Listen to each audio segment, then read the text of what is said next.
Schemes of ICT இந்த information communication technology school 2004லேருந்து இதை வந்து இம்ப்ளிமெண்ட் பண்ணுறாங்க. இது என்ன பண்ணுதுன்னா ஸ்டூடெண்ட்ஸ்க்கு வந்து செகண்டரி ஸ்டேஜில் ஆப்பர்ச்சுனிட்டிஸ் கொடுக்குது இந்த ஐடி ஸ்கில்ஸ் எல்லாம் டெவலப் பண்ணிக்கிறதுக்கு. And smart schools, Navodaya schools, கேவிவிஸ்லாம் இந்த செட்டப்ஸ் இருக்குது. இது மட்டும் இல்லாமல் அதை சார்ந்து இருக்க மற்ற பள்ளிகளுக்கு இந்த ப்ரோக்ராம் எக்ஸ்டெண்ட் பண்ணுறாங்க. அந்த நியர்பை இருக்க ஸ்கூல்ஸ்க்கெலாம் இவங்க ஸ்கூலில் கூப்பிட்டு வந்து இதெல்லாம் வந்து குழந்தைங்களுக்கு சொல்லிக் கொடுக்குறாங்க. அடுத்தது ஐஇடிஎஸ்எஸ் இப்போ கூட பார்த்திங்கன்னா பார்த்துருப்பீங்க இந்த ப்ரொவிஷன் லிஸ்ட்டில். இந்த ஐஇடிஎஸ்எஸ்னா inclusive education for disabled at secondary stage அப்படிங்கிறது தான். ஸோ இதில் பார்த்தோம்னா 9th-லேருந்து 12th வரைக்கும் இருக்கக்கூடிய டிசேபிள்டு சில்ட்ரனுக்கு ஒரு இன்க்ளூசிவான எஜுகேஷன் இதில் அசிஸ்ட் பண்ணுவாங்க. இது வந்து ஒரு central government sponsored state government scheme.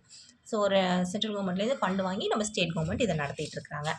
And டீச்சர்ஸோட குவாலிட்டி இம்ப்ரூவ் பண்ணுங்கிறதுக்காகவே சில ஸ்கீம்ஸ் கொண்டு வந்துடுறாங்க. குறிப்பாக பார்த்தோன்னா டயட்ஸு, டிஸ்ட்ரிக்ட் லெவலில் டீச்சர் இன்ஸ்டியூட்ஸு, அதே மாதிரி காலேஜஸ்ஸு, அப்புறம் advanced study in teacher education இன்ஸ்டியூட்லாம் வந்து டீச்சர் எஜுகேஷன் அதிகப்படுத்தணும், அதில் குவாலிட்டியை இம்ப்ரூவ் பண்ணுறதுக்காக இந்த ஸ்கீமெல்லாம் வந்து கொண்டு வந்திருக்காங்க. எதுக்கு கீழேன்னா ஆர்டிஇ ஆக்ட் இருக்குல்ல 2009, அது மூலிமா டீச்சரோட குவாலிட்டி இம்ப்ரூவ்மெண்ட் பண்ணுறதுக்காக இந்த ஸ்கீமை கொண்டு வந்திருக்காங்க.